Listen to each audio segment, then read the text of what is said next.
Our journey is at its best. We give you the best experience. Laughs and laughs with the best smart jokes in the world. The best jokes in the world. The best jokes in the world.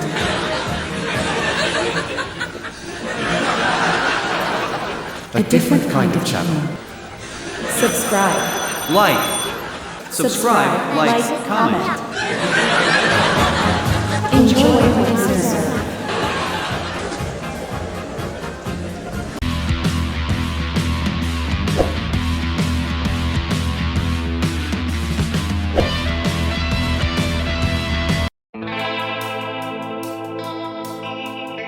Alan frolics leisurely on a lazy day at home. Suddenly, a burglar bursts through the window and takes Alan and his wife as hostages. At gunpoint, he forces them to sit on chairs facing opposite directions and back to each other. He ties them up. The burglar slowly and methodically begins to steal from the house.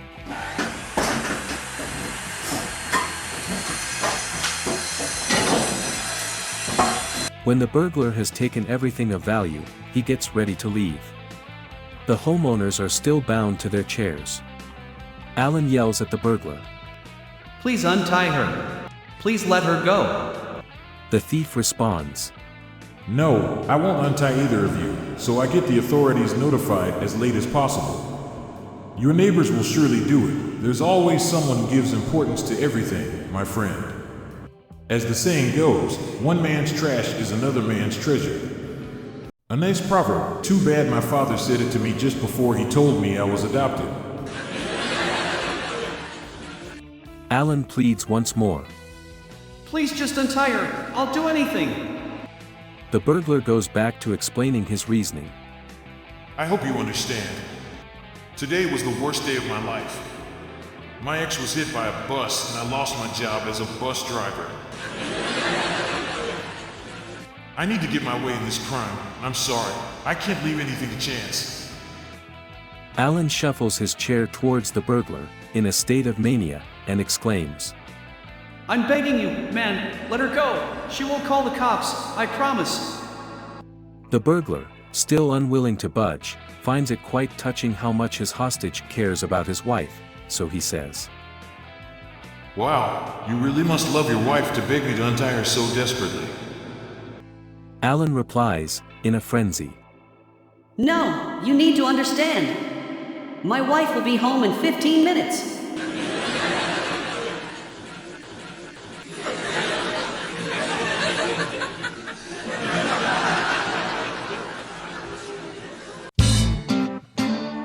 Alan manages to handle the situation and get away with it in front of his wife.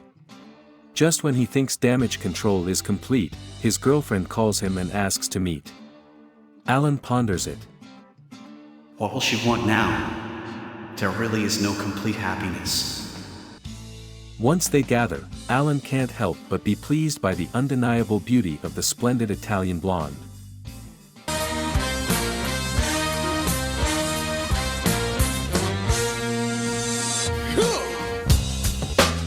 The girl explains. Honey, I'm sorry to summon you so promptly, but it's urgent. I need to confide in you that I'm pregnant. Not wanting to ruin his reputation or his marriage, Alan thinks quickly and tells her. Precious, you know how things are around here. I propose that you travel to Italy to have the child. I will take care of all your expenses. The blonde agrees but wonders how he will know when the baby is born. Alan, thinking of the wife variant, explains to her. To maintain discretion, let's use the classic methods, no video calls or emails. When it's time, mail me a postcard and write spaghetti on the back. That way I'll know it's time to go there and my wife won't suspect anything at all. Completely satisfied with his master plan, Alan dedicates himself to maintaining a comfortable home life with his wife. One day, about 9 months later, he comes home to find his wife reading a postcard. Trying to hide his satisfaction at the perfect crime, he indifferently asks her. Hello, my dear. Did you get any memories of your mom's travels? The wife, very confused, exclaims. Honey, you received a very bizarre postcard today. Alan, considering that he is wasting his talent and that he should propose himself as a spy, tells her. Oh, give it to me. It must be some joke from the guys. Alan's eyes fall on the postcard and he proceeds to read it. As his gaze moves over the letters, he becomes paler and paler. Finally, he faints in the heat of the blonde's message.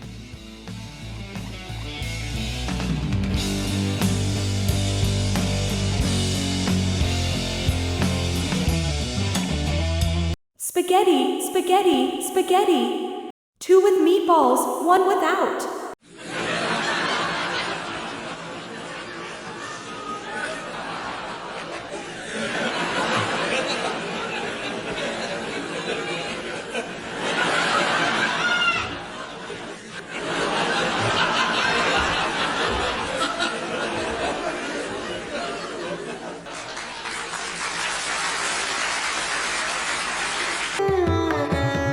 Mudita.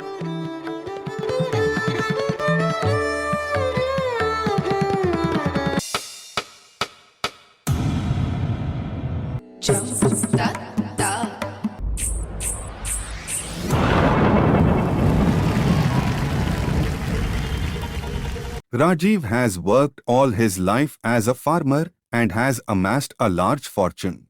But he never takes vacations. His wife, Lakshmi, comes over to talk to him. Rajiv, it's been years without you resting. The Demesne works perfectly and we can handle it without problem. Take a few days off, you deserve it. Rajiv is hesitant, but finally agrees to his wife's request and sets off to visit relatives he hasn't seen for a long time. Not wishing to overwhelm his wife with the administration of the estate, he calls his trusted employee, Aryaman. Aryaman, you have been working with me for years. You know perfectly the operation of the farm. Take care of it while I'm away. Aryaman is enthusiastic about his employer's vote of confidence and reassures him. Go on your journey, boss. I'll take care of everything. Rajiv leaves for his journey, excited by the idea of reuniting with his relatives after such a long time.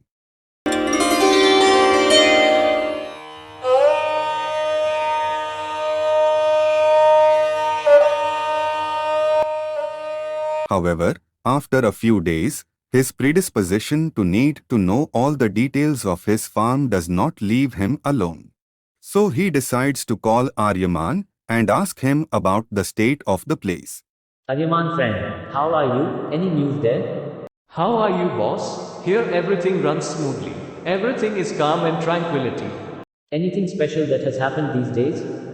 Nothing special, boss. Everything is absolutely as it should be. Aryaman pauses and comments. Well, boss, yes, a small incident has occurred. A small incident? What is it about? Nothing special really. Your parrot died. Did my parrot die? But he does keep very well fed and is healthy and young. Yes, Skipper, I know. Perhaps it must have been the horse meat he ate. It could hurt him. Horse meat? But why did you feed him that? I didn't do it. He ingested it by himself. It's that there were so many dead horses. But what are you talking about, Aryaman? Which dead horses? Do you mean my horses, the Burglar's? Yes, they sure ran out after carrying so much water and that's why they died. Water? Transport? But what kind of idiot are you? How are you going to use my Burglar's to transport water? They cost me millions, and for that I have several donkeys at the farm that can do that work. Yes, that's true.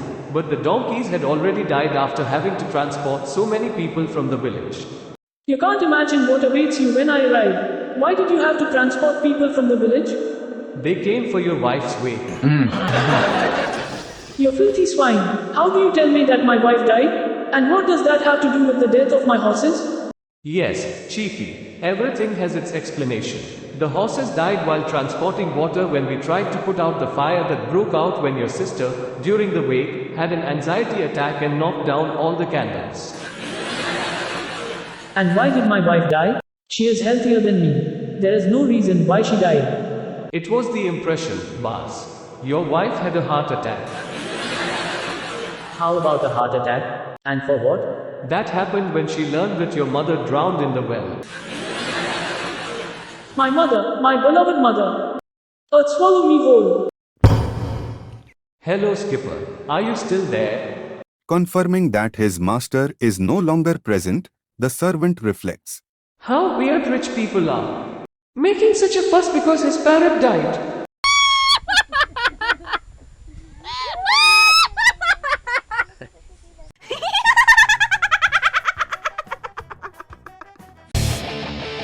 Charlie is very worried, downcast and taciturn, when his friend Bobby sees him on the street and greets him. Hi Charlie. What about you? You bring a face as if there were no tomorrow. It's the debts, Bobby. Remember Phineas, the lender? How not to remember him? Don't tell me you messed with him. He's a usurer of the worst. That's right. And he has promised that if I don't pay him the $10,000 I owe him by this Saturday, he will break all my bones. Oh my God.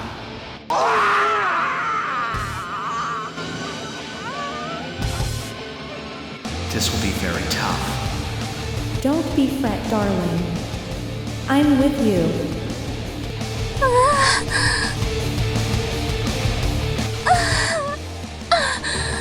Have mercy on me, oh God. Dismayed, Bobby tries to find a solution for his friend. Charlie, buddy, do this. Put on a mustache and wear a hat that day. Then he will not know that it is you and you can escape from the village. Impossible. With mustache and hat, I owe him 20,000.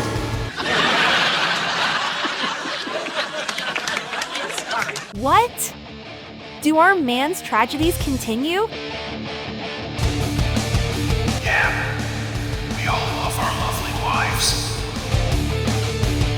It's early in the morning and husband and wife are having their breakfast at the kitchen table.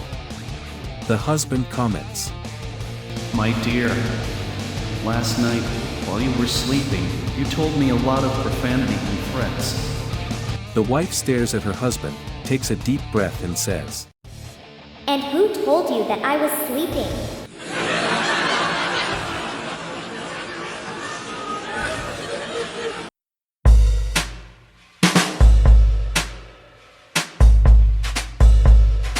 Two hunters, Bobby and Charlie, go through the forest.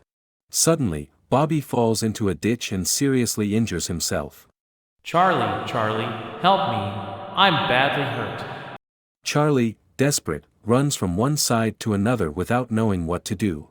When he calms down a bit, he says, I know. I'm going to call the emergency service. They will know what to do. Bobby, my friend, wait for me. I'm going to call 911. Hold on a bit. Indeed, Charlie makes the call. Emergency service, how can we help you? Miss, please help me. My friend Bobby has fallen into a ditch and is very badly injured. Yes, calm down, sir. Let's handle the situation and everything will be fine. But miss, I'm afraid for my friend. It's been a while since he answered me. All right, sir, let's do this. Go to your friend and see whether he is dead. Well, miss, wait for me a moment. After a while, the noise of a shot is heard.